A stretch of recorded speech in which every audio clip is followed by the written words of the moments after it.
Welcome to Ouch. Was that a ghost? This podcast may contain graphic material, which some listeners may find disturbing. Listener discretion is advised. Help me. Now that we covered that, here's your host, Liz. She wants me to record. Yes. He's like, blocker. I'm sick of this bitch. I ain't doing nothing. Welcome back to Ouch, Was That a Ghost? Before I begin the episode today, I just want to thank our new Patreons, Jonathan and A1 Lock. Thank you guys so much for supporting the podcast, and I hope you enjoy your exclusive content.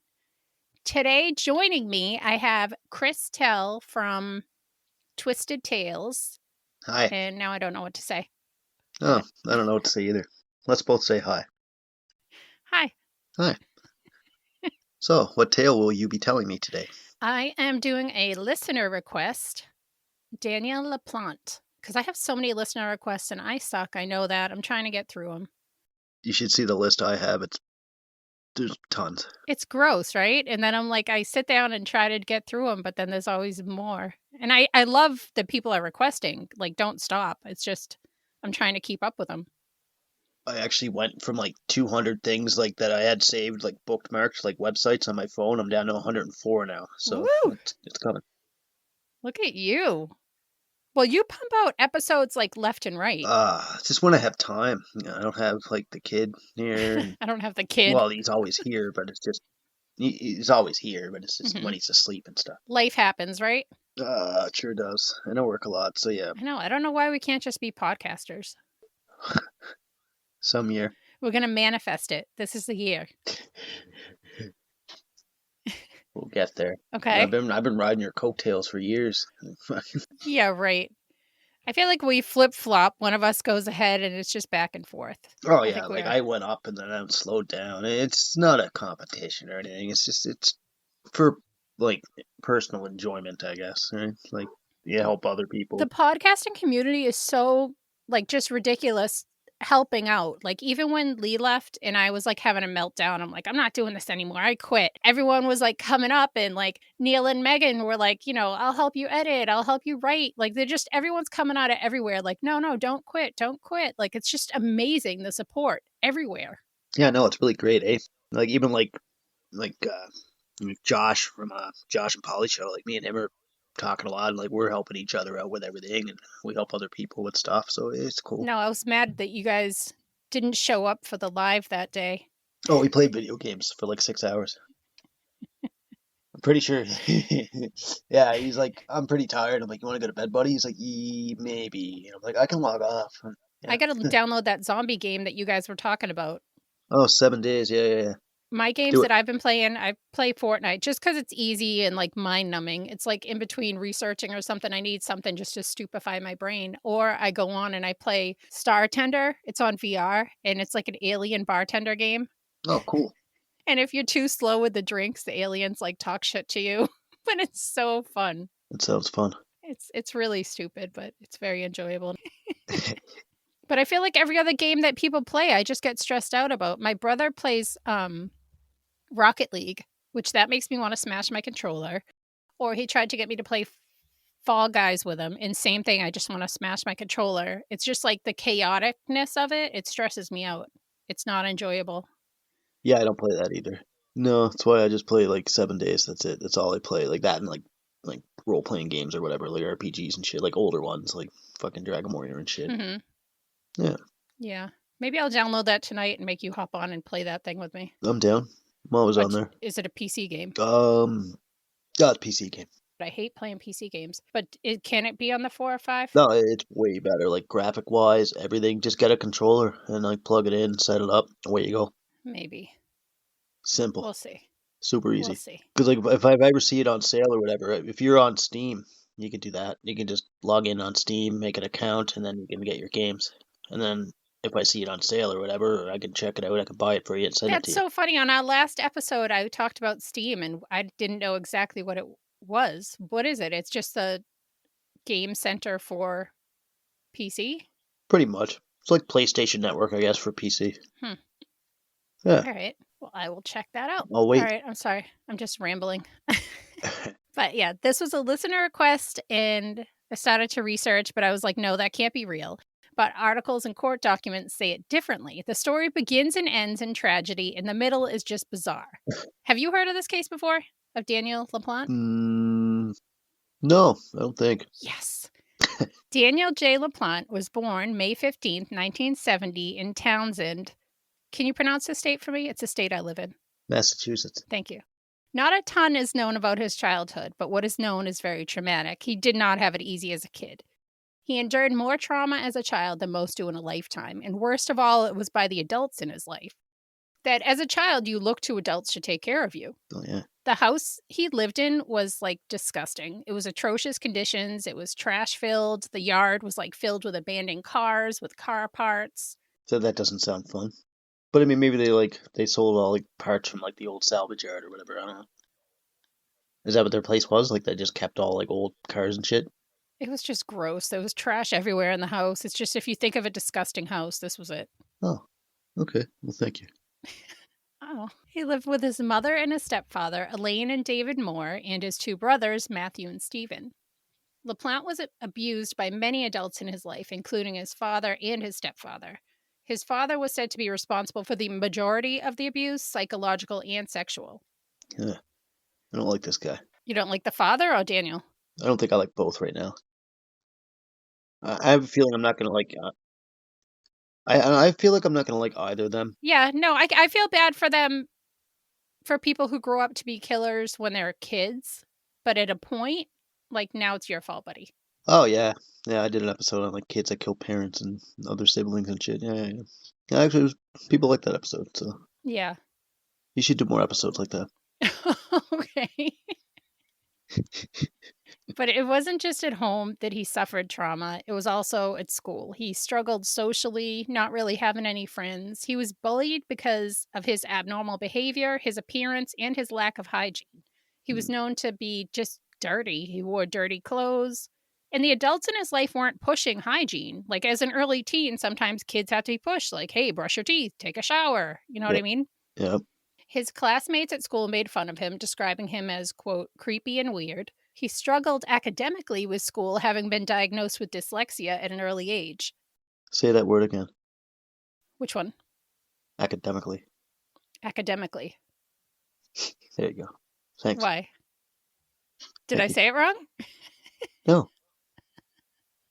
Okay. The school, probably having good intentions, saw him struggling and they referred him to a psychiatrist who was another adult in his life that was supposed to help him. Can I speak? The psychiatrist diagnosed him with hyperactivity disorder, or ADHD, and he confided in the psychiatrist who was supposed to help him. Then, yet again, Daniel was failed by adults around him. When the psychiatrist started sexually abusing him, yet another adult causing misery to this poor young man. As a young teen, around 14, he started robbing houses in the area. And he got better, and maybe looking for more of a thrill, he started leaving things around the house and going through the people's belongings. And he'd start moving things around. Like he'd break in and move your couch or drink a glass of milk and leave like a half-drunk glass of milk on the counter, or eat a sandwich and leave half of it. Why? Why would you just eat the whole sandwich? Couldn't have been that hungry, I guess. Eh?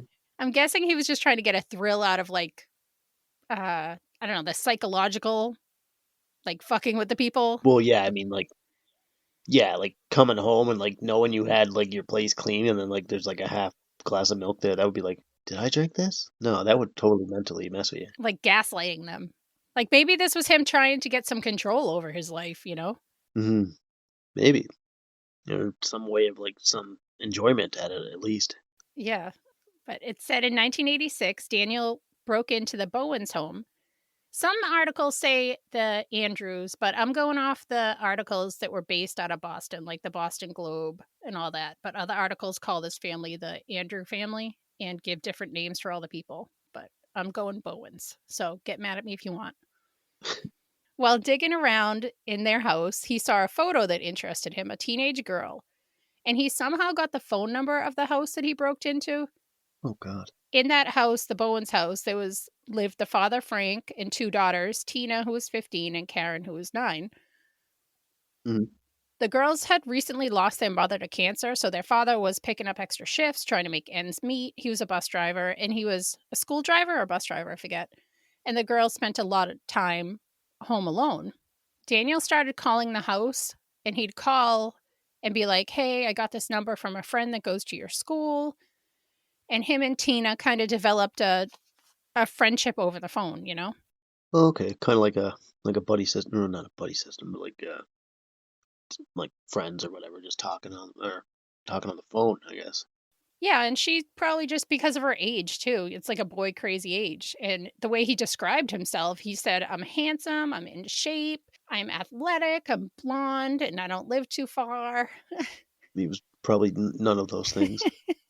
And him and Tina, they Fibber. talked for a while. Fibber.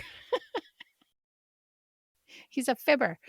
Tina and him talked a few times until they made plans to meet up for a date. When Daniel got to the house to pick her up for the date, he didn't quite fit the description he gave. Actually, he was the complete opposite. She described him as greasy with no attractive features. Yeah. But she ended up going. So it kind of feels like me right now. So I just get off work. It is what it is. I'm also greasy. Nobody needed to know that anyway. Sorry. It adds to the story. What are you talking about? Uh, But maybe out of pity, she went to the fair with him anyways. Possibly. Yeah. During the date, she quickly mentioned that her mother had passed away recently from cancer, which this was all fresh for her. And he just immediately became fixated on that. Like, that's all he wanted to talk about. He was so enthusiastic about the subject. I mean, this is the first date, and he was asking her the strangest questions. Like, how did she feel at the moment she died? Oh, God. How much did she suffer? Sure, all horrible questions on a first date. I mean, I thought I had bad questions. Even if you knew somebody for years, why would you think that's okay to ask? Well, it's not. It's a respect thing. Like, you gotta have respect and not ask those weird questions. Like, So odd. I ask a lot of weird questions, but not questions like that. Yeah. So after about an hour, she ended up making up some kind of excuse just to get out of there and go home. And she made no efforts to see him again after that. Like, can you blame her? Well, I don't blame her, no. One night, the sisters were just talking about their mother and just missing her, reminiscing. And they decided, let's go try to do a seance. So they grabbed a Ouija board and went down to their basement and tried to talk to their mom. Oh, no. Like, how sad is that? That's heartbreaking. Yeah. And nothing happened. They didn't really expect anything to happen, but I don't know. You're grieving. Everyone grieves different. And they went to go lay down for the night. Then later on that night, the girls started hearing knocking that woke them up. So the girls shit. started asking questions, thinking it was their mom, probably giving them some kind of comfort. You know, this was her, like their mother trying to reach out. And they told their dad, and they were trying to show him, but every time he would come into a room, it would stop. As the days passed, this continued. Then things around the house started moving. Furniture started being moved from one side to the other, or they'd put food down and they'd go into the other room and come back for a second and the food would be gone.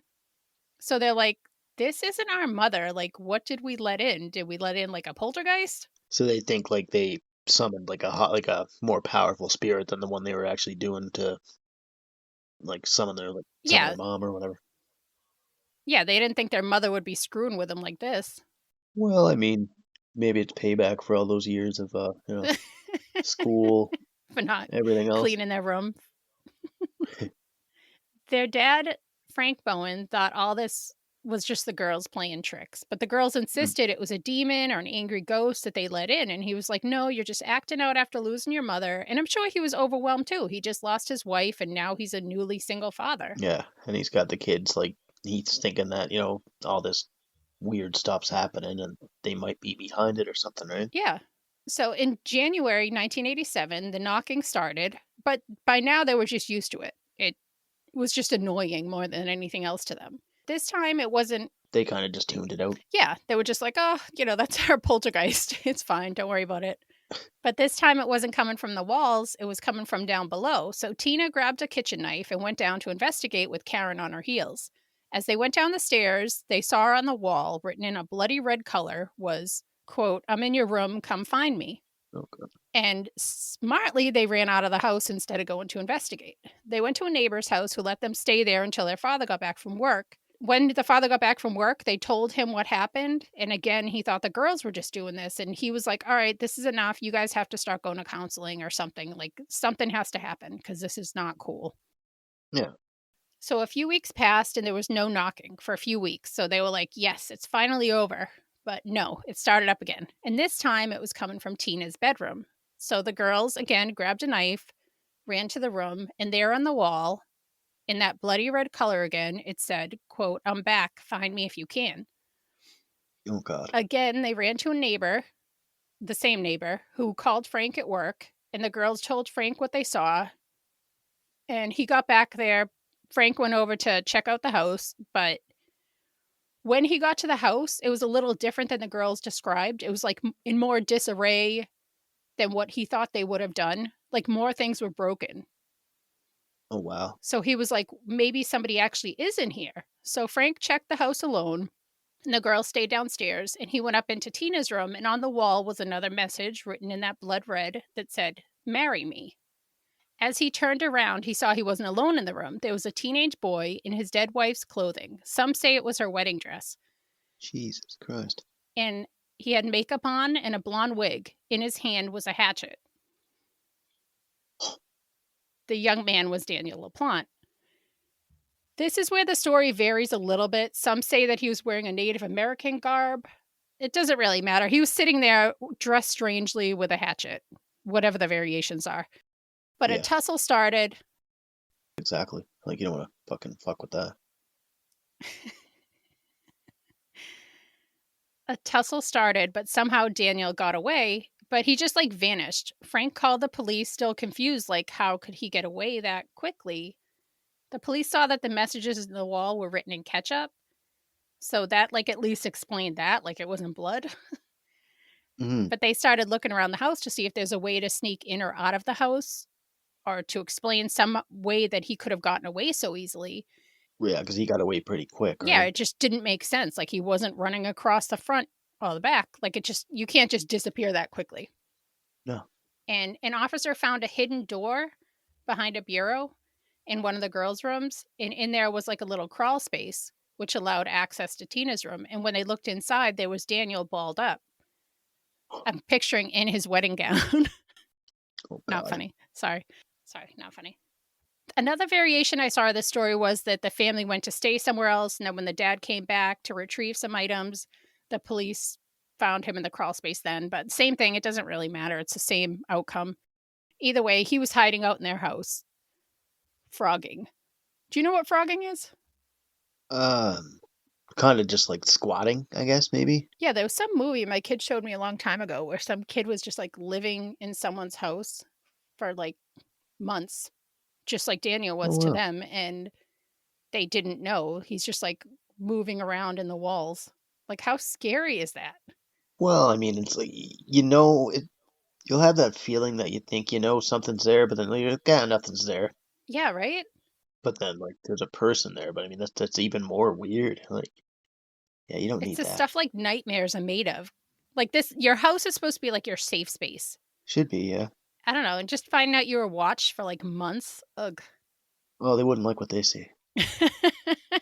You'd scare them away. You'd traumatize them. Just go get in the shower. It's like, oh, look at that cottage cheese ass. Perfect. So Daniel was arrested and they checked the crawl space out further. And in there, they found trash, a sleeping bag, some empty cans, some clothes he took from the family, like he was living there for a while. In there, they found peepholes that were made within the area of the crawl space that allowed him to watch the family, specifically Tina, move around the house. And it was clear that this was the ghost that the girls had been hearing. Wow. What I don't get what his plan was, being dressed as their dead mother with an axe. Maybe he had like a fascination, like I don't know. It's weird, like because he was really fascinated by the story that like of her mother passing away with cancer and everything. So like maybe like he just kind of wanted to dress as her to pretend to be the ghost if he was ever found out, maybe, or something. Ghost of their dead mom or That he something. was going to marry because he wrote "marry me" on the wall. Oh, right.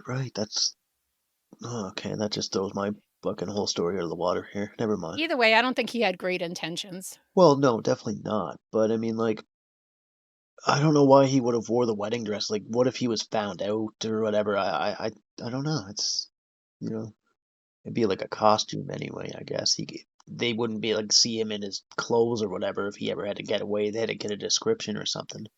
Unless it's just like, hey, there's a fucking crazy guy in a wedding dress. Just such a strange reveal. I mean, you know that the father wasn't the intended target. It was definitely the girls, but it's just strange to like what he was going to reveal himself like ta-da to the girls. Like it's just odd. Yeah, that's fucking insane. Yeah. But Daniel spent about a year in a juvenile detention center until October 1987 when he was to be tried as an adult. So that means he can now post bail. His mother ended up posting it. Once he posted bail, he went right back to what he was doing before. But it wasn't just going around and screwing with people and taking sandwiches. He got into his neighbor's house and stole 2 handguns. Shit. On December 1st, 1987, Leplante entered the Townsend home. Huh? The Townsend home, eh? That doesn't make any sense. Well, it was in Townsend. Oh. On December 1st, 1987, Leplante entered the Gustafsons' home about a half a mile from his house. Not the Townsends. It was located in Townsend. Oh, I thought you said Townsend, the Townsend family. And I was like, oh. Yeah, that's why I screwed myself up how I wrote it. That's okay. We'll just blame you. Thank you. You're welcome. The residents of the home were Andrew, who was 34, Abigail, who was 7, William, who was 5, and Priscilla, who was 33. She was a nursery school teacher, the mother, and she was pregnant with the couple's 3rd child. Andrew Gustafson? Staffson? Yes. Massachusetts. He returned home from work and he found Priscilla, his wife, face down on her bed, her pillows covered in her blood. Oh my God. Leplante had raped her and shot her multiple times point blank range. Andrew ran outside and called the police because he didn't want to find his children how they were, knowing that something terrible awaited him. When the police arrived, they found that Leplante had drowned both of her children, 7-year-old Abigail in the downstairs bathroom and 5-year-old William in the upstairs bathroom. Oh no. In separate bathtubs. Leplante broke in, he raped Priscilla, he drowned William upstairs, and then when Abigail got home from school, he drowned her in the downstairs tub. That's terrible. The police got to work right away trying to find suspects, and Daniel quickly became one of their top guys because of his past crimes and him just getting released from DYS. And he only lived about a half a mile from this house, which could be traveled by woods behind their homes. Like they just had, you know what I'm saying? Am I describing that okay? Yeah, no, he didn't live that far from where he committed the murder or whatever. Yeah, and he didn't have to go on any main road. He could have just ran through the woods. Well, that would have been a quick escape too. Because Yeah. if you're taking roads, you're going to be seen by cars and everything, right? If you're doing bad things, you don't want to be seen, so you trek her through the woods, right? Yeah, and you could technically just go in the back door. You didn't even need to go to the front door. Oh, that's right. And after this, Daniel went to his niece's birthday party and was just acting normal, tickling the birthday girl, just goofing around. The next day, officers found Leplante at the Townsend Public Library and questioned him. They were like, "Where were you the previous day?" And he was like, "Oh, I was home all day watching TV alone." Later on that day, they went to the Leplante home to continue questioning Daniel, and Daniel took off running into the woods. A manhunt ensued, and a few towns over, there was another break-in where he broke in to a home and kidnapped a woman in her own vehicle. She did manage to get away and contact the police and give her vehicle's description that he was driving. And Daniel was spotted by a few other people that recognized him from the news, and he ended up being found within 48 hours, hiding in a dumpster in a lumber yard. When he was found, he still had one of the little girls, Abigail's, one of her hairs on his sock, which placed him at the scene, which was fantastic.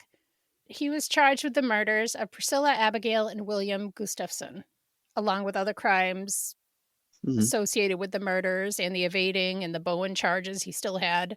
But he pled not guilty. The trial started in 1998. He's now 18 and he was found mentally fit for trial. The judge ruled that even though he was a minor when the crimes were committed, he should be tried as an adult due to the severity of the crime.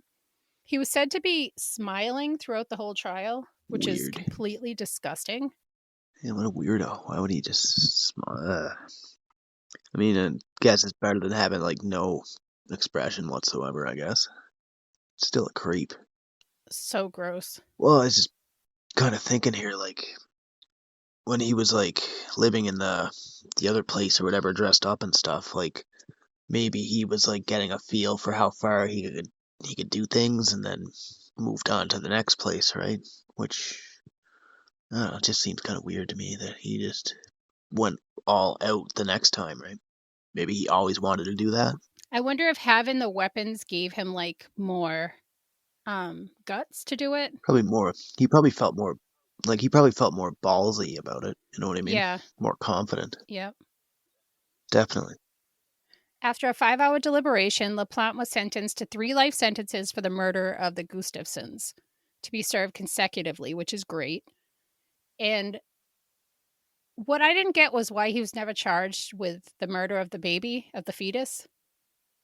But he hasn't shown much remorse for his actions at all. He smirks during the trials. He tried to sue the court multiple times for violating his rights. One was a religious violation. Well, let me tell you about the other things he tried to sue the court for first. In 2000, he requested to be moved to PC, so he couldn't, protective custody, so he couldn't, interact with other people because he was afraid. Then he sued them because he couldn't go to the library, but if you're in PC, you can't go to the library. Right. And he somehow managed to get compensation for that, which was crazy, $450. He, in 2013, became a Wiccan, and he tried to sue the court for violating his rights, a religious violation, because he needed dragon's blood, black opium, honeysuckle, and carrot cake. I mean, you gotta have honeysuckle. I'm sorry, not a Wiccan. I think he became a Satanist. That makes sense. Trying not to give the Wiccans a bad name. Well, but he, they were like, yeah, you can't have those things.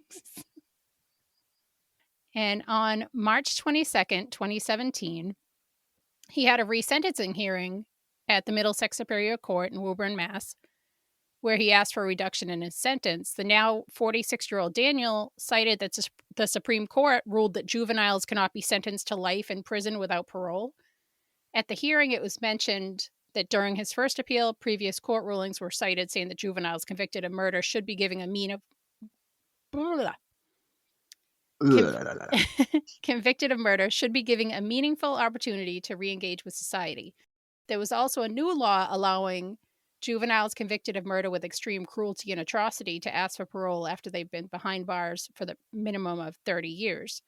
The superior judge, however, affirmed that Leplante's sentence of 3 consecutive terms of life imprisonment with the possibility of parole after 45 years, that he had committed, quote, 3 distinct and brutal murders. They were like, nah, no early release.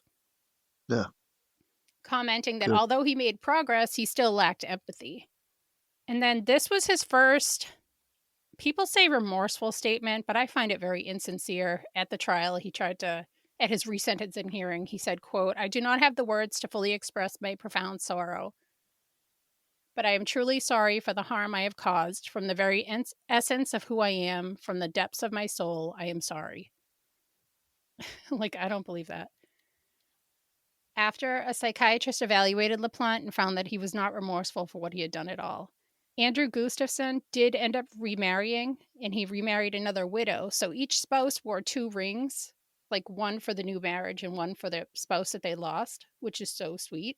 And they ended up having 2 children together. And Andrew left his law office and began his job as a child advocate. Andrew Gustafson passed away in 2014 before seeing that Daniel had no chance for early release. It's alleged that Andrew on his deathbed said, quote, don't ever let him out. He should rot in prison. Leplante is currently being held at MCI Norfolk. But that's it. That's the story. That's a good story. I'm glad that the father managed to at least heal to some extent. No, it was that. I like that story though. I've never heard that before. Really? Thank you for letting me know that. Thank you for coming on and joining me. I appreciate it. Oh, that's no problem. It's always a pleasure. I like hopping on, doing episodes with you. It's pretty cool. Thank you. Sure. We can end on, what was it? Ouch, was that a twist, I guess? Thanks for tuning back in. Same bad time, same bad channel. All right. Well, thank you, Chris, so much for coming on. No problem. You have a wonderful day. Thanks for having me. You too. You too? That doesn't make sense. All right. Thanks, everyone, for listening. Bye. Thank you for listening. If you need more content or just want to help support the podcast, head on over to patreon.com and search Ouch, Was That a Ghost? If you need some snazzy merch, you can find it at crowdmade.com by searching Ouch, Was That a Ghost? If you have a story you'd like to share, you can email it to ouchwasthataghost@yahoo.com. You can also find us on Facebook and all the other social media platforms under Ouch, Was That a Ghost? Help me. All links can also be found on ouchwasthataghost.com.